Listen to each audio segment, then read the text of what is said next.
چونکہ میں پہلے ہی ہماری آمد کی خبر انہیں دے چکا تھا، اس لیے میرے والدین نے ہمارے لیے کمرہ پہلے سے ہی صاف کر رکھا تھا۔ میری بیوی میرے والدین سے بہت محبت اور احترام کے ساتھ ملی۔ اس کی نرم مزاجی، بہترین اخلاق اور پرکشش شخصیت کی وجہ سے وہ جلد سب سے دل میں جگہ بنا گئی تھی۔ میرے والدین بھی اس سے مل کر بہت خوش ہوئے تھے۔ میری بیوی بھی جلد ہی اس ماحول میں سب کے ساتھ گھل مل گئی تھی۔ میں نے چند دن آرام کرنے اور بیوی کو رشتہ داروں سے ملوانے کے بعد اپنے لیے نوکری کی تلاش شروع کر دی تھی۔ میری اعلیٰ ڈگری اور باہر کے ملک کی اچھی نوکری کرنے کے تجربے کی وجہ سے مجھے جلد بہترین نوکری مل گئی تھی۔ میری بیوی نے گھر میں رہنا بہتر سمجھا تھا اور اس کا یہ فیصلہ میرے دل میں اس کی اہمیت مزید بڑھا گیا تھا۔ میری ماں بہت شوق اور لگن سے میری بیوی کو اسلام سکھا رہی تھی اور میری بیوی ان کے ساتھ ہی نماز بھی ادا کرتی اور قرآن بھی پڑھنے لگی تھی۔ وہ خود میری امی سے اسلام کے متعلق جاننے کی کوشش ظاہر کرتی اور ساری اہم باتوں کو بڑی توجہ اور غور سے سنا کرتی تھی۔ میں بہت خوش تھا، ورنہ شروع میں مجھے اکثر یہ خوف ستاتا تھا کہ شاید میں نے غلط فیصلہ کیا ہے، کیونکہ میری بیوی شروع میں نماز قرآن میں زیادہ دلچسپی نہیں لے رہی تھی اور تب مجھے اپنے فیصلے پر نظر ثانی کرنے کا دل چاہتا تھا۔ جب میں نے اپنی بیوی کو یہ بات بھی بتائی تو وہ بولی کہ مجھے سکھانے والا کوئی نہیں تھا، اس لیے میں ٹھیک سے عبادت نہیں کر پا رہی تھی۔ سچ تو یہی تھا کہ میری پریشانی پر میری بیوی بھی محسوس کر چکی تھی، اس لیے جب میری ماں نے اسے نماز قرآن سمجھانے کی بات کی تو بغیر کسی چوٹ چڑھا کے وہ فوری طور پر مان گئی اور بھرپور آمادگی کا اظہار کیا اور میری ماں کے ساتھ مل کر پریکٹس کرنے لگی تھی۔ جو نئی بات سیکھتی اس پر عمل کرنے کے لیے بھی کوشاں رہتی۔ وہ بہت خدمت گزار لڑکی تھی، اس کی وجہ سے میرے گھر میں اب کافی رونق سی رہنے لگی تھی۔ مگر ملازمت کے کچھ عرصہ بعد ہی میرا تبادلہ کسی دوسری جگہ پر ہو گیا۔ پھر مجھے نوکری کے سلسلے میں دوسرے شہر منتقل ہونا پڑا اور میں اپنی بیوی کو بھی اپنے ساتھ لے جانا چاہتا تھا۔ میرے والدین نے بخوشی مجھے اجازت دے دی تھی دوسرے شہر رہنے کے لیے۔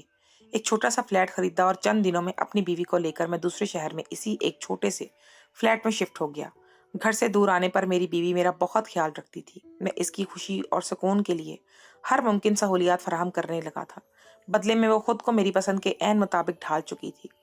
وہ ہر معاملے میں میری مرضی اور خوشی کا بہت خیال رکھتی تھی۔ میری زندگی میں بہت سکون تھا۔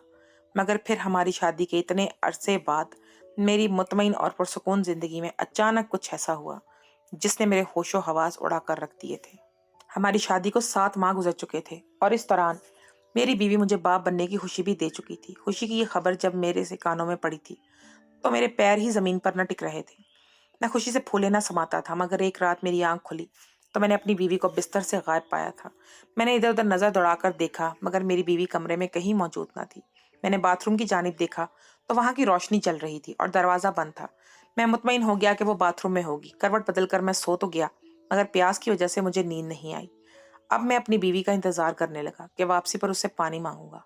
حلق خشک ہو چکا تھا۔ انتظار میں کروٹیں بدلتے بدلتے سوئی جاگی کیفیت میں پڑا رہا اور جب بہت دیر کے بعد بھی میری بیوی واپس نہیں آئی تو میں نے آنکھ کھول کر باتھ روم کے دروازے کی طرف دیکھا تو میری بیوی وہاں پر موجود نہ تھی۔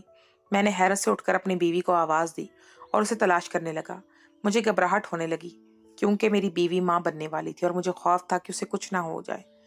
اندر ہی اندر پریشانی نے گھیر رکھا تھا مجھے۔ اس کو ڈھونڈتے ہوئے جب میں نے کمرے سے جڑے سٹور نما چھوٹے سے کمرے میں جھانکا تو وہ وہیں موجود تھی۔ اس کی پشت میری جانب تھی اور وہ آگے کو جھکی ہوئی تھی۔